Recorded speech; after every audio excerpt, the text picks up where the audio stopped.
So the 17s are showing what, I mean, it's definitely, they're on the riper end of the spectrum, I would say, just because it's a relatively warm year.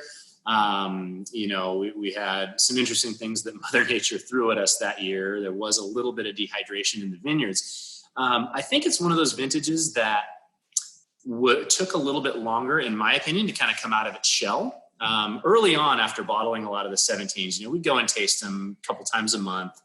And it took a little time for them to get out of bottle shock. But actually, I've did an inventory tasting of all of our 17s about 2 weeks ago, and I was really, really happy with how they're showing. What I'm telling, my team and certainly our sales teams and whatnot is I think that 17 is going to be a vintage that is going to show well early. I don't think that it's going to be as ageable of a vintage as we might have seen in certain years around it. But I'm really happy with, kind of the opulence that they have, the roundness, they're very inviting. It's very drinkable. Like it is, you could drink it now. Yeah. And that's the thing, right? And that's one of the really interesting and unique things about 2017 is, as tasting back vintages of this wine, oftentimes it's not as drinkable this early on. I think that comes down to a couple of things. So, the ripe fruit profile, the roundness of the tannin structure, but a lot of it comes down to what we've been doing in the vineyards, right? And getting those flavors in that tannin development before we get to the point where the alcohol is going to be off the chart. And so what I get with this wine is a real nice, there's certainly saturation and concentration, but it's very round on the palate and inviting.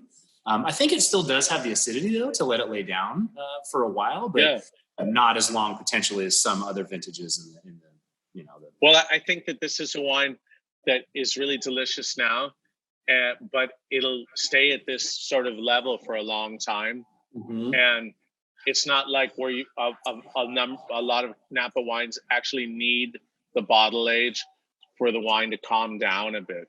And this already has a very nice balance. I find the George de Latour the same way, very approachable and balanced, and they have a brightness.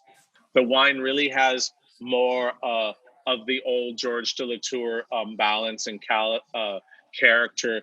When Andre was making the wines, and in the 50s, 60s, 70s, and 80s. Well, James, that is about the biggest compliment that you could have given me right there.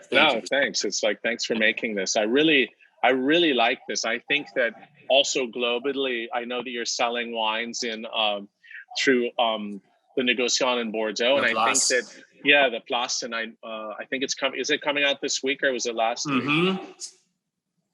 Tomorrow's the big day. Yeah. How did you get such a lovely finish to it? A lot of the 17s just sort of, even the tapestry sort of fades away at the finish, but this is really pinpointed and just keeps on going. Thank you so much. I think for me, it's really that balance of acidity and also really honing in on the extraction. Of course, you need to have the right tannin profile and phenolics in the vineyards before harvesting. But it's really that extraction and that balance of acidity. And that to me is something that I've really been driving home with the team. I want to maintain more of that natural acidity. And that's something that really has to start in the vineyard. And it provides this freshness and really increases the length of the finish to me. And I think that the top wines, whether they're cult wines or however you want to describe them in Napa Valley, they all have that linear acidity that runs through the wine like other classic wines. It's not about just big, powerful wines. It's about classically structured wines. Absolutely. And I to add to that, when I go through and I do retrospective tastings of George de Latour and go back, 60, 70 years of this wine, that's the thing that always impresses me, is that acidity that they still have. And I know that that's really what is helping them to age as gracefully as they have. And I think in modern winemaking, that's something that I really want to maintain.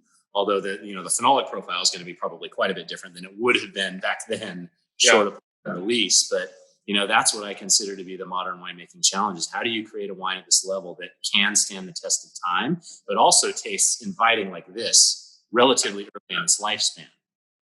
I think that they, at least from what I remember in drinking younger ones, they had, they had that.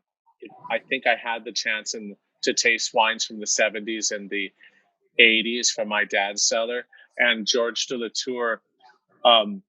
There was always a little bit of a light greenness to it, but not, it was much more like Bordeaux. But they had this acidity to them, and that sort of transparent character like this, where you're not getting the like ripe dried fruit character, where it's just sort of clear. It's like you get a tack on the palate. It's sort of clear and transparent with some things going on, and then the finish really comes together with a little bit of a hardness. And this one has it. Well, thank you for saying that. Yeah. Good Well compliment. done.